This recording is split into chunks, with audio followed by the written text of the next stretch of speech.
Good morning or good afternoon, Happy New Year, and welcome to IAP2's Taster Series. I really want to express a really big welcome on behalf of IAP2 Canada, IAP2 USA, and IAP2 Australasia. It's just such a pleasure to have you all with us today. We are expecting just a little over 120 people, maybe approximately 150 that will receive this. So we're really excited to welcome you to today's session. First, a little bit about why this is called a Taster Series and why it's a pilot project. This is actually being initiated by IAP2 Canada. It's based on what we've been hearing from our members that they would love to be able to attend our skills symposiums and our conferences and everything else, but sometimes they can't get to us. So the Taster Series was created to provide a 45-minute session, and it's a training session where we are asking our trainers to be able to provide a little bit of an overview of the course that they train, and in many cases these are one-day or multiple-day courses, but just an insight into what the training is. And the other thing that we always ask is that we give the participants, which are you, the opportunity to take away 2 to 3, maybe even 4 tips that you could now use in the work that you do. So we hope that you're enjoying the Taster Series. IAP2 Canada is going to be doing a review of it in April, and hopefully, based on the evaluations that we receive from all of you, this is something that we will continue into the future. So if you're wondering, you attend the learning webinars, they're about an hour to an hour and 15, but you're at a taster today and it's only 45 minutes. This is why. It's very specific, it's very concise, and those are the directions that we give our trainers. So with that, it's going to be my absolute pleasure to welcome Stephani Roy McCallum on Why Are These People Yelling at Me? Understanding Opposition and Outrage in P2. Stephani is the chief storm rider at the Courageous Leadership Project, where she steps into the storm of high emotion and conflict and helps people ride it out to clearer skies. Steph is a leadership coach, certified professional facilitator, and a seasoned engagement leader specializing in conflict, high emotion, and controversy. She has facilitated conversations on 5 continents, engaging people in dialogue on controversial projects, working with individuals, organizations, and communities to transform conflict and create momentum for positive change. She's presented IAP2 deep dives on courageous conversations in Regina and Victoria. It's coming soon to Saskatoon in November. And Steph is one of the trainers for the 2019 IAP2 Canada Skills Symposium in Gatineau, Quebec in March. Stephani believes that the world needs a new kind of leader who shows up, takes a stand, and changes the world for the better. Steph believes that brave, honest conversations are how we solve the problems we face in our lives, organizations, and communities together. So with that, Steph, it's a real pleasure to welcome you back to the Taster Series, and it's all yours.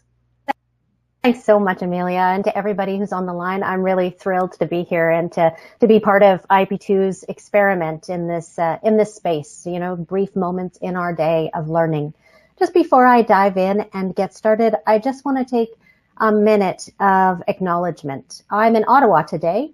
It has finally stopped snowing and it's sunny outside, and I just want to acknowledge that Ottawa and the house that I'm in is on the traditional unceded territory of the Algonquin and Anishinaabe people.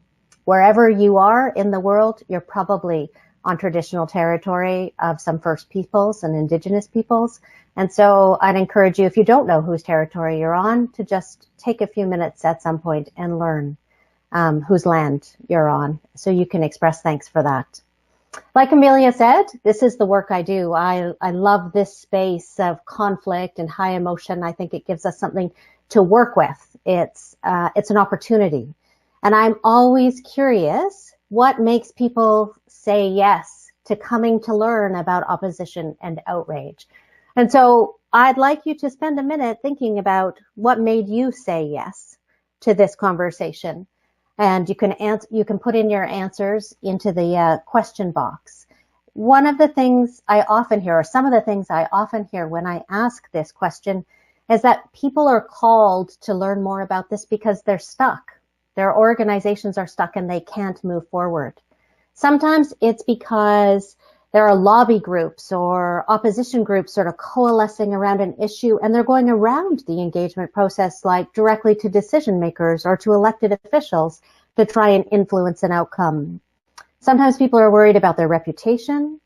Sometimes employees or staff in an organization just feel under siege, like they've been attacked and they're sort of at war and they're uncertain how to go forward. And sometimes it's just that an organization feels like what they're doing isn't working anymore and they're not sure where to start. So I'm going to ask Amelia to just have a look in the question box and tell us what's shown up. It's a curious thing. Yeah. You've got all sorts of comments here. So, I'm happy to let you know, Steph. So from Robin, opposition and outrage is scary. Couple, huge, big, bold letters, couple of exclamation marks. Yes, absolutely. Negative. So from Francesca, negative past experiences. And I think we probably all been there. From Cheryl, you never know when a calm public engagement will just completely go off the rails. Emotional health. And from Sarah, fear of outrage and opposition is probably the biggest barrier for city staff. From Valerie, making sure to include passionate stakeholders so regardless of their opinion, they can see themselves reflected somewhere in the process. From Mike, this can be one of the most productive spaces. And Lori, taking this webinar so I can be prepared. And from Ava, I'm teaching a role-playing game in a second-year course at the university where students play various stakeholder positions. I want to give them some skills for their future careers. Knowing that anger is justified, and wanting to know what the IAP2 course looks like. So there you go. So those are some of them. We've got lots of them, but those are sort of some of the highlights. That's great. Maybe just one last one. Yeah. From Rose, people seem to be living on the edge, so need tools to deal with people who are stressed. Yeah, absolutely. Oh, I want to thank you guys so much for sharing some of those things. It speaks to me about the space between us. I think that the space of public discourse is just fraught right now with tension and conflict and polarization, that the space between people is growing further and further apart. And one thing I know after doing this work for so long is that there are no magic tricks in this space. That there's I'm sorry that you're going to take this webinar and think that I'm going to hand you a recipe for fixing things at the end, but I'm not. So just a heads up to manage expectations.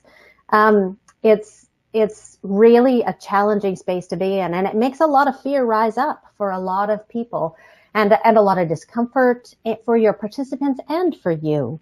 One of the things I often say, and I think it rings so true about the space between us, is that outrage is the new norm. And it used to be at one point that we would measure the success of our engagement processes by whether we had outrage or not. So that if we had outrage, perhaps we hadn't run a meaningful engagement process, or we needed to shift or change some things. But I think that's not true now. I think that maybe we could change our measure of success to be what you do with the outrage that you have, not whether or not you have it. I think we should come to expect that it will be present, and then how we step into it is the measure of our success. So I want to touch on a little bit what can go wrong, and what does it look like, and what is the worst that can happen. It sort of speaks to that, what it happens when it goes off the rails, or it is so scary when it shows up.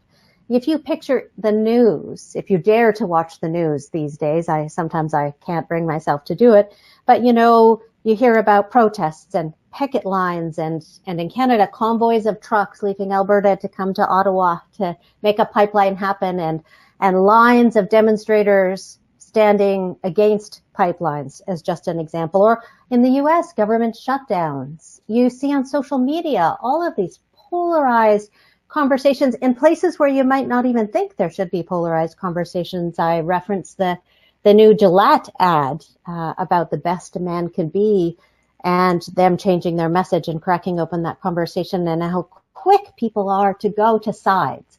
They either like it or they don't like it. There's this sense that you either should agree with people or you should stand against them. There's a yes or a no kind of polarization, and we do it so quickly now. It becomes our norm. Do you like that thing on Facebook? Do you like that thing on Instagram? Rather than thinking about what's the space you could hold that isn't one side or the other side.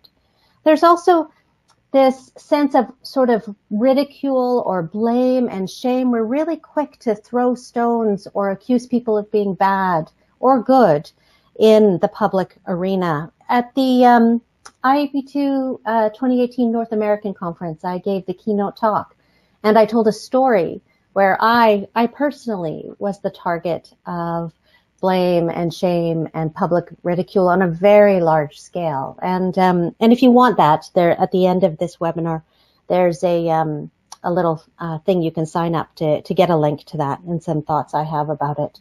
There's just this increase in distrust in the space that we are in, and along with the increase in distrust, there's some erosion of the democratic process as the sides get further and further apart. And one thing I know or have experienced is that when you seek to control it or manage it, or even to persuade people of the benefits of a given course of action, they react even more strongly.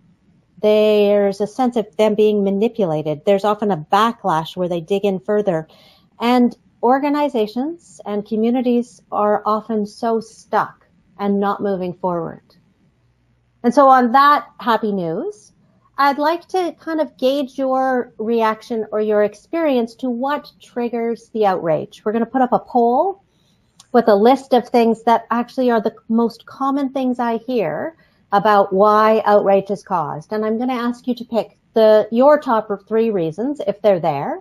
And if your reasons aren't there, or one of them isn't there, then pick the or box and type in your answer into the question box. So I'll just give you a couple of minutes to respond to that. Yep. So thanks, Steph. The poll question is actually up on the screen now. So everyone should have the ability to select their top 3 reasons. And as Steph has mentioned, please don't hesitate to put the other in the question box and I will read them out. So we're going to give you maybe just a few more seconds to respond.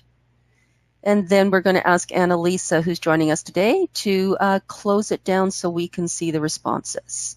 Annalisa, could you close that for us? Oh, we just need to see the responses, Annalisa. There we go. So, Steph, 67% people not understanding the facts or all of the information. 67% misinformation from opponents or who have another agenda. 83% people not trusting us, the project or the situation. 32% not enough clarity about expectations or constraints. And 14% gave us other. A couple of the others that I've got here, let me just quickly get up here. People's frustrations with other aspects of their lives, other lack of meaningful participation and agencies, waiting too late to engage. We have, excuse me, just a second. We have other people who are approaching challenges from a NIMBY perspective, and they do not want change in their neighborhoods.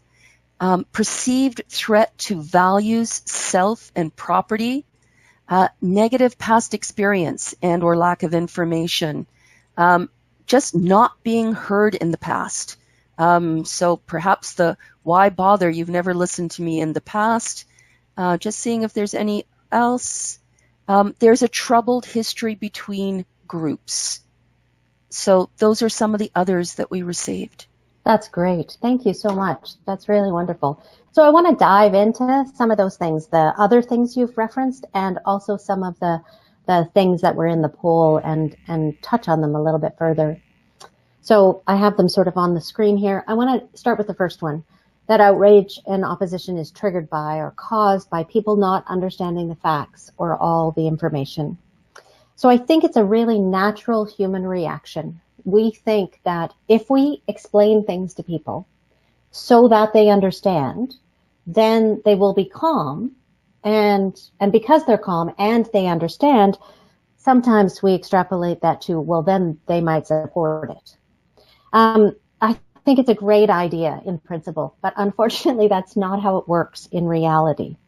Because for two primary reasons. Number one is upset people in a high arousal state, in an intense emotional state, they can't logically process facts or information. So when we invest our time and effort in trying to explain to them, for them to understand, we're actually invalidating the feelings that they are having. And I often say that facts don't make people feel better.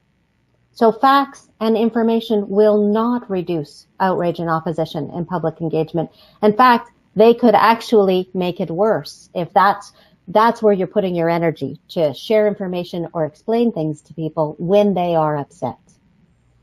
The next one about outrage and opposition mostly being caused by misinformation or stories being repeated by people against a project. The thing to note about that one is that people believe stories or information from sources that they trust. So if your Facebook friends told you something or shared some information, if your neighbor told you a story about their experience or what was happening to them, if a community group that you're a member of tells you their perception of the organization or the municipality or the company that they're dealing with, you have a tendency to believe those things. And of course, correcting their facts, so the facts that people are holding to be true because they believe that the source is credible, correcting those facts doesn't make them believe your facts or other facts. So you could have a battle of facts, but it won't reduce your outrage or your opposition. The third one, that it's mostly caused by people who are against a project in principle or who have another agenda. That could entirely be true, right? People oftentimes coalesce because of a value that's at play or a thing that they believe very powerfully against a project. But that's the essence of democracy. We live in a democracy where divergent and diverse perspectives are welcomed and encouraged. And so, people might have different outcomes. And you, of course, have a particular outcome or option that you're driving for. I think the opportunity in outrage and opposition is to shed a light on all of those agendas, all of those motivations, so that they can kind of all be put in the mix. Picture a blender, that we can put all of those things, like we can sit at the table with the developer and the community members and the city policy staff and the folks who want long-term sustainability and like everyone with all of their issues, and kind of put it all into the blender and mix it up and come out with something new at the end, but that we shed a light on all of those different agendas. I just want to touch on a couple of other points that were raised. Oh, wait, here we go. That outrage and opposition is mostly caused because people don't trust us, the project or the situation. And so I referenced earlier that, there's a lot of distrust in the system. And I think this trust piece is an enormous factor, that trust in government, in private sector, and in the media is at an all-time low. The challenge is in building trust in order to address outrage and opposition. So, there are three components of trust. The first is that trust is built through keeping your commitments, which means you do what you say you will do, that you can, you are keeping your promises, following through on things. It's also made up the second sort of leg of the stool. So if the first is commitment, the second is capability. You have the resources, the expertise, the credibility to do what you say you will do. But the third piece of building trust is caring. It's that Maya Angelou saying that people will not remember what you said or what you did. They will remember how you made them feel. And so many of our engagement processes are lacking that piece of caring, that piece where people feel valued and worthy, like they matter, like their voice matters, that it doesn't matter if they show up angry. We're really seeking to understand. That caring piece has to be present with the commitment and the capability in order for us to build trust. Next, that perhaps outrage and opposition is caused because there isn't enough clarity on expectations or constraints. I often hear that if we could just manage expectations, then, we'll have less outrage in the process. And I so deeply wish that was true. Like I wish, the facts and information would deal with the outrage in the process, but it's not actually the case. That oftentimes we use manage expectations, like if we tell people what our expectations are for them, then they will focus their conversation on the things we want them to focus on, rather than on the things that they want to focus on. That doesn't decrease outrage and opposition. Instead, what does is the ability to meet people where they really are at, but to do it with total honesty about your challenges. So if you have constraints like budget or timelines or technical expertise, that you bring those to the table too, but you don't limit the conversation so much so that there's no room for people to move. You want to invite them in rather than force their focus. If you think about the IAP2 spectrum, really, in an outrage situation, you want to be as far to the right as possible. So back over where at the very least at involve and ideally at collaborate or even empower. What you're trying to do is create a situation where there is responsiveness, where people feel like they have some control or influence over a situation and where there's flexibility in the process. And then lastly, another of the things that I often hear is that outrage is caused because people are emotional or upset about something else, and they're bringing it to your project. So Peter Sandman, who's the sort of co-creator of the IAP2 strategies for outrage and opposition in public participation, of course, Peter often says outrage is the engine of hazard perception. So I just want to unpack that for a second.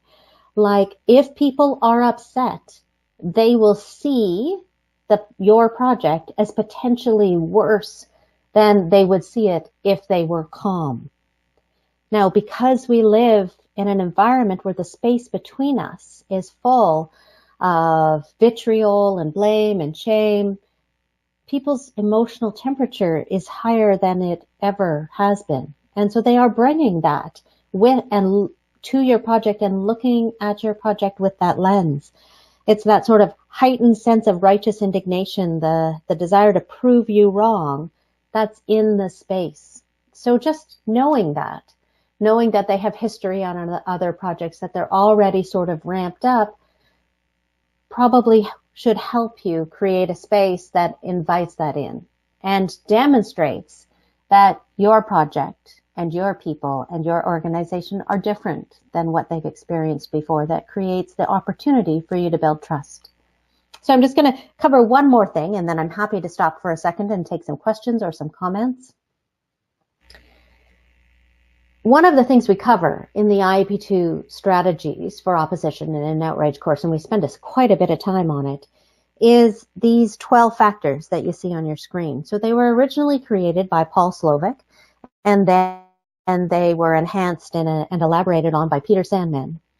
These are the 12 factors that actually increase outrage, so intense emotional reactions to a given situation or a given topic. And a thing I want you to note about what's written on the screen is that they're all about how people perceive they are being treated, like coerced, like something's being done to them, morally relevant, like it's about their values, untrustworthy, like you or your organization, unresponsive, like your process, memorable, dreaded, like a worry and an anxiety and a fear about the situation and an impact that you believe will have long-term consequences. The only one of these triggers that really directly relates to facts and information is the trigger that is called unknowable.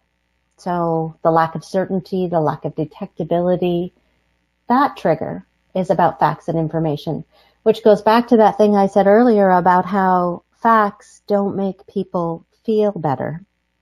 Now, a thing to note about these triggers is that sometimes when we start an engagement process, our biggest fear is that everyone will be outraged, right? We start to worry about, oh, who's going to be upset about this? But invariably, not everyone is outraged. In fact, often it's small pockets of people.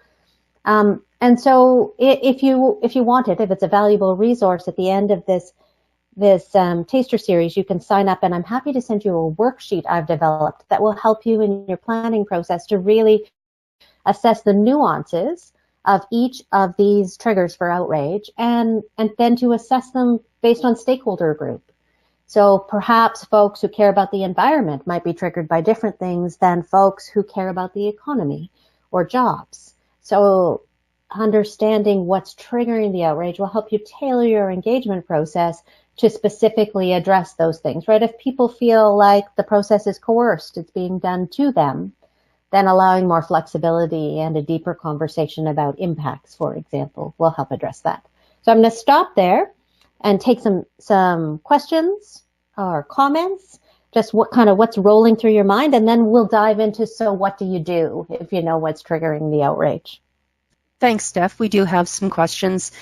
From John, I understand and agree that hardcore project opponents won't be swayed by facts that conflicts with their beliefs, but I think it's still important to share those facts to help educate people who aren't entrenched or otherwise haven't made up their mind on the issue. Yeah, absolutely. Absolutely. So I want to be sure, I really want to thank you, John, for raising that. I want to be sure that what you're not taking away is that I'm saying facts don't matter. Facts matter. They're really important. They're important for people to understand the fullness and the complexity of the issue at hand. What I am saying is, in the moment, with an outraged person or an outraged group, facts will only escalate the situation. So that nuance. Thank you for raising that. Thanks. And Sarah's asking, what's an industrial trigger? Oh, no, it's a great question.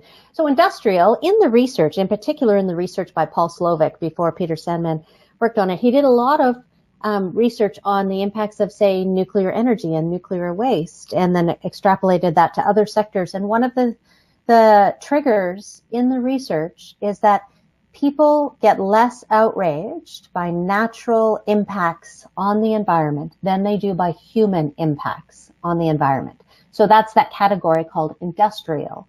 So you can think about it like infrastructure, environmental impacts, like spills or, say toxic waste spills, pipeline leaks, but also think about it like new development in communities. Things that change the environment that we live in will be seen as have the potential to be more outrageous.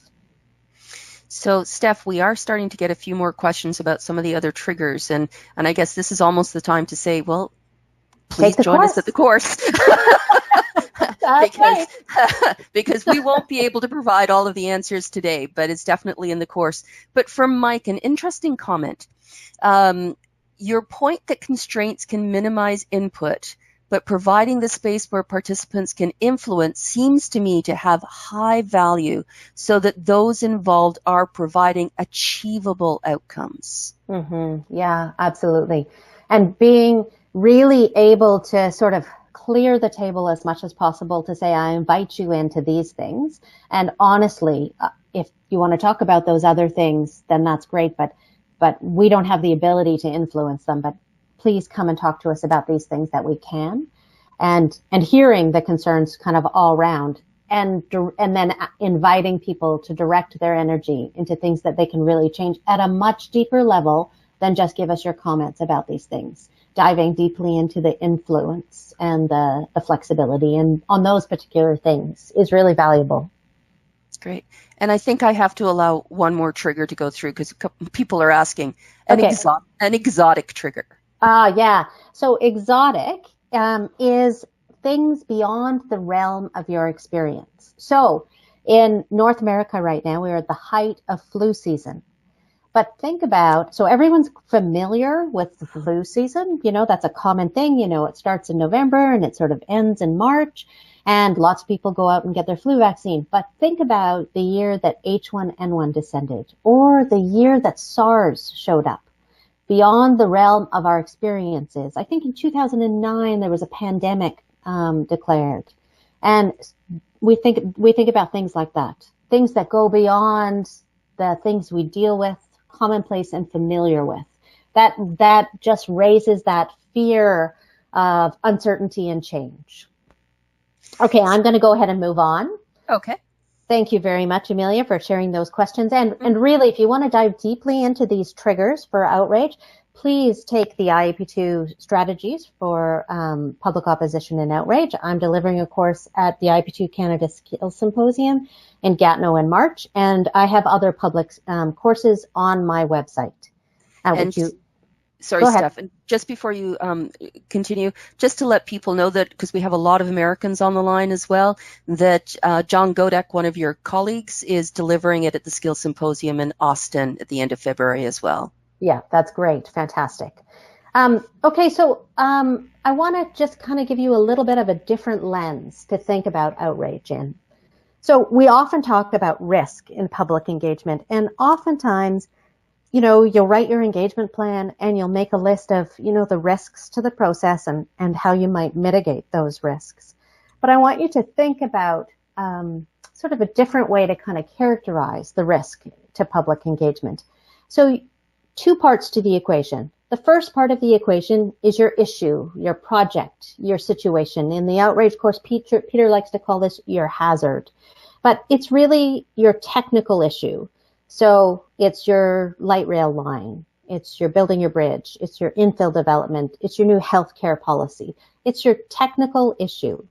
We spend a lot of time in our organizations mitigating the risks to that, making sure we provide our FAQs and our storyboards and, make our videos so people understand all there is to understand about our issue or our project.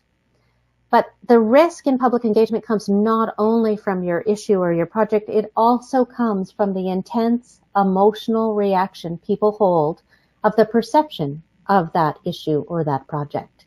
And when you have both of those things at play, so you think that both of them are present in your engagement processes, you need to deal with both of them, which means you probably need to put equal parts, energy and effort into dealing with the emotional reaction as you do to the issue or the project. And of course, you need different strategies for the emotional reaction than you would for the, helping people understand the complex municipal budget. You need to put different energy into supporting their reaction and their fear about what might change. Now, if both those things are present, if you have an intense emotional reaction on your project, you need to deal with the emotional reaction first, versus spending your time and effort on your project. So just the order with which you address things changes and differs. The biggest question I get is, so if I understand a little bit about what's triggering my outrage and I'm taking a different lens, like the intense emotional reaction is there, so I need to dive into it. Well, what do you do about that then? What can you do? So I just want to offer just a couple of approaches. These are actually approaches we don't necessarily touch on in the IAP2 course, but they're sort of foundational thinking about how you approach outrage and opposition in public engagement overall. So the first one is that you need to be willing, and your organization needs to be willing, to acknowledge, recognize, and accept concerns about the process and the project, to really welcome them in, to embrace the outrage. And so I want to be clear that when I say outrage, well, everything that comes to mind is anger, but I want to put a bucket around that and say, it's anger and fear and uncertainty and grief and confusion and frustration and cynicism and distrust. It's a whole bunch of emotions, not just anger. To welcome those emotions into the process and welcome the concerns that comes with them. Actually host a conversation that gives people a chance to vent about their fears or their worries or the negative impacts. Build your skills and the skills of your team in empathy. It's a practice that you can improve on, so build your skills in that. Really seek to understand people's experiences, their perceptions, the emotions that they are feeling. Try to be as humble and open as you can be, which kind of leads us to number 2. Approach number 2 is to focus on people first and facts second. It goes back to the what builds trust, commitment, capability, and caring. But if you have trust and relationships as a foundation and you meet people really where they're at with how they're feeling and the past experience and the history that they've had, if you are flexible and responsive, if you resist the urge to persuade or convince, if you just meet with the human being on the other side of the table, you will have a foundation to stand on so that you can get to your technical issues. We so often go the other way around. The reason for getting together with people is because we want their comments on a project we want to move forward with. But if you have an established relationship with them, it changes the dynamic. It allows you to have a conversation about that thing, even if they are potentially against it. And then thirdly, one of the things you can do is to be self-aware. And I think that more than ever in the public engagement world, we need more leadership. And we need people who are willing to bravely lead challenging conversations. How you show up, it really impacts the perception of you and your organization. It impacts the interaction with your participants. It really changes the space. So those are sort of like 3 seeds I'd encourage you to plant no matter what your engagement project is. That's sort of a foundational approach, that you are welcoming in people's emotion and their concerns, that you are focusing on relationships and people first, and that you are building your own leadership skills to do that. Like Amelia said, if you want to learn more, you should take some training. And so you can feel free to do that at the IAP2 Skills Symposium or take the 2-day IAP2 Outrage course. I also offer a course called Brave, Honest Conversations, both the 1-day version at the IAP2 Canada Skills Symposium and a 2-day more advanced version I'm offering across the country. In May, I am hosting something I call Gather, 5 days of brave, honest conversations online. And registration should open soon. And in the fall of 2019, I'm going to hold something called a 3-day face-to-face gathering called Bravely Lead Live, which will really focus on building your leadership for brave, honest conversations. Over the course of this taster series, I have mentioned a couple of times, if you want this resource or you want that resource, there's a number to text on your screen. If you do want some of those extra resources that I've referenced, please just text that number on your screen and you'll automatically be sent them through email. And I'm also really happy to offer to all IAP2 members a discount code for that 5 days of online conversation that Gather. So you can just, when registration is open, you can just plug in IAP2 and get $50 off that registration. So I am happy for you to plug in all those questions that have been running through your mind in the last 37 minutes. And I'm happy to take them in the last couple minutes of our time together. Thanks so much, Steph. So I am encouraging everyone to send us in your questions. Is there anything else that you would like to hear from Steph before we move on? I think I'm just going to give people some time, Steph, and while I do that, I'm just going to introduce the next pilot, the next taster series. So just give me a sec. We'll give time for them to ask questions. Awesome. So our next and final taster in this pilot program is going to be on Thursday, February the 21st, as Anne Harding and Tanaya Gwynn present a shortened version of their course on reconciliation and public participation. Through their 94 calls to action, the Truth and Reconciliation Commission of Canada offered a roadmap to Canadians on the way forward to a more inclusive, productive, and engaged society. So where do public participation professionals and the practice of P2 fit in this reconciliation journey? Join Anne and Tanaya as they explore intersection between reconciliation and public participation. And they know that many people won't be Canadians, and that's just fine. Come and join us and learn a little bit more about that experience. But now we've got all sorts of questions coming in, Steph. So let me come back to you now that we've given a little bit of time. Okay. So from Valerie, how do you inform clients about these principles? That's a really, really good question. The other version of that question I often get is, how do you get leadership on board? So my first answer to that is that in the same way that you support participants in outrage situations, you can't persuade or convince clients or leadership to do something different. I think you have to meet them where they're at with the emotion that they're experiencing, which is so often fear that the outcomes might not be what they hope for. Also, people change their behavior because of a mixture of experience and information. So maybe helping them experience what, say, other organizations have experienced with a series of case studies or situations where things went bad. There's lots of those out there. Or where things went well, and contrasting it to your own situation is the really first place to start. Like, what could you draw? What learnings could you draw from that? Thanks. So from Angie, and this rings true.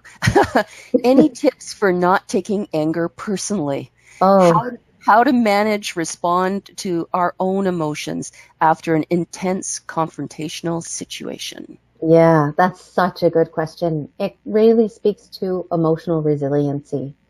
So I think there's this line between setting firm boundaries with a generous heart. And so I think you need to know what that line is for you so that you can practice empathy, you can be there with people, and you can say, that's enough. I need to tap out of this conversation for a little bit, or I can be in this conversation with you if you're not calling me names. So you're able to set clear boundaries. It also speaks to your own emotional fluency, like how knowing what emotions you are most comfortable with. Some people are fantastically good at grief, for example, other people's grief, but not okay with anger. And a lot of people are commonly not okay with anger. So actually, having a little mantra for yourself, like they're not angry with me, they're angry at the situation. Being able to create a little bit of unattachment to that situation so you can build up your own comfort level with that particular emotion, because we're all going to have certain emotions that we have a harder time with than others. Thanks for that question. Yeah. And I think be kind to yourself and find a way to debrief afterwards. Yes, because absolutely. Don't take it home. Yes. And a bottle of wine only goes so far. So from Sarah, what is the best way to address someone who attacks the process as biased or unfair once it looks like the outcome will not be something that he or she supports? Yeah, absolutely. And that's a really common one, right? People attack the process when it isn't going their way. I mean, the first thing to do is not to explain to them how the process was meaningful, because that won't get you very far, is to actually understand why they're attacking the process. So is there a place in the process where they feel like they weren't valued or like their input wasn't understood? And then perhaps once you understand that, there's the opportunity to say, so how would they move forward given that they have a particular thing they want and somebody else has a totally different one? And ask them to maybe reconcile those views, recognizing that, you just because you told us doesn't mean we can always do what you want. We had to reconcile these views. So invite them sort of into the challenge of the complexity of the issue.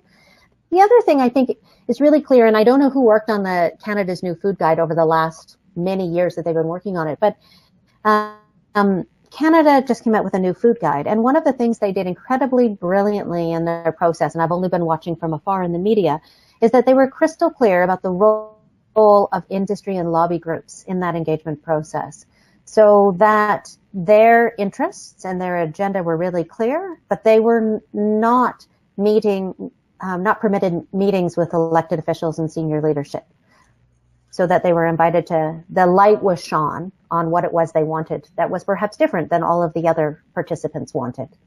I think you got to build up your muscle of being okay with telling people that it isn't going to go their way and being with them while they're upset about it not going their way. Thanks. So, Steph, we have quite a few more questions. I think maybe we'll have 3 more. So my apologies to the ones we don't answer. But we're trying to stay within this new time frame of 45 minutes to an hour. So we'll see what we can do. So from Sylvia, can you share some tips on how to deal with an aging demographic? And maybe I'm going to ask Sylvia to send you a little bit more information on that question, Amelia, because is it because an aging demographic, like older people show up differently in Outrage? There is oftentimes more righteous entitlement from people who are older. And I just think about my mother-in-law, my father-in-law before they died in their late 80s, less cognitive ability to process different views or perspectives. I just need to know where that's coming from. That's great. We'll ask Sylvia to provide me a little bit more information. I'll come back to that question. So okay, thanks. From Francesca, what do you think of the strategy of role reversal when you have the outraged person describe to staff the true problem that they see? I think role reversal is an incredibly useful tool, especially in terms of extending empathy. I often use it like I ask people to pick a side that is not their own and explain why it matters and what the outcome might be and what the opportunities and challenges of that particular side that they don't want to see happen are, and what the values are that might be motivating it. So absolutely, to do that in a staff and stakeholder interaction would be incredibly useful. Just a word of caution. First, embrace people's emotion so that they are calm enough to be able to step into that. A person in a high arousal state will be resistant to taking on, a different view. So they have to be a little bit calmer, some of that emotion vented off a little bit in order to be able to do that. Thanks. So from AJ, how do you build trust in relationships when you're dealing with a shorter term project or aggressive timelines? Because that never happens, Steph. It never, ever happens. Okay, so thank you for that question, AJ.